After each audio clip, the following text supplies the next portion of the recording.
আসসালামু আলাইকুম রহমতুল্লাহি ওয়া বারাকাতুহু। সুপ্রিয় দর্শক, আমরা সবাই জানি যে ওযুর মধ্যে 4টি ফরজ: মুখমণ্ডল ধোয়া, 2 হাতের কনুই পর্যন্ত ধোয়া, মাথা মাসাহ করা এবং কি 2 পায়ের টাকনু পর্যন্ত ধৌত করা।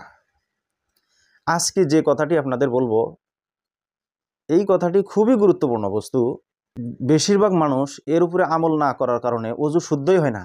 নামাজ হবে তো পড়ার কথা, ওযুই শুদ্ধ হয় না। তো চলুন আজকে আমরা এই বস্তুটাই ভালো করে জেনে নিই। তো বন্ধুরা আমার, যে কারণে বেশিরভাগ মানুষের ওযু নষ্ট হয়ে যায়, ওযু হয় না, সেই কারণটি হলো যে ওযুর মধ্যে আমাদের যে অঙ্গগুলো ধৌত করা ফরজ, ওই অঙ্গগুলো ধৌত করার সময় যখন আমরা পানি দিয়ে ধৌত করব, ওই টাইমে আমাদের খেয়াল করতে হবে কোনো একটা জায়গায় যেন চুল পরিমাণ জায়গাও যেন খালি না থাকে, কিঞ্চিত পরিমাণ জায়গাও যেন পানি পৌঁছানো বাকি না থাকে। চুল পরিমাণ জায়গাও যদি শুকনো থেকে যায় তাহলে কিন্তু ওযু হবে না, আর ওযু না হলে নামাজ হবে না।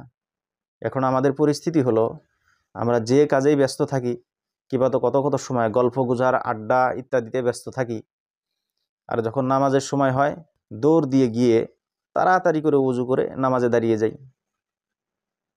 বন্ধুরা আমার, আপনার আমার একটু খেয়াল করা উচিত, এত কষ্ট করে মসজিদে গিয়ে যে আমরা নামাজ পড়ি, এই নামাজটা যেন আল্লাহর দরবারে পৌঁছে আল্লাহর দরবারে কবুল হয়, সেই আশা, সেই বিশ্বাস যেন আমাদের অন্তরে থাকে।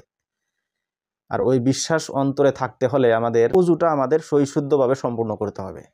গল্প গুজার ইত্যাদি কামকাজে যত বস্তুতেই ব্যস্ত হই, দৌড় দিয়ে গিয়ে তাড়াতাড়ি করে ওযু করে নামাজে দাঁড়িয়ে গেলাম। তাড়াতাড়ি করে যখন ওযু করে নামাজে দাঁড়ালাম, আমার কোনো একটা অংশ শুকনো রয়ে গেল মানে ওযু হয় নাই, আর ওযু না হলে নামাজ হবে না। তো আমরা সবাই একটু এদিকে খেয়াল করব, যেন আল্লাহ পাক আমাদেরকে শুদ্ধভাবে ওযু করে নামাজ পড়ার তৌফিক দান করে।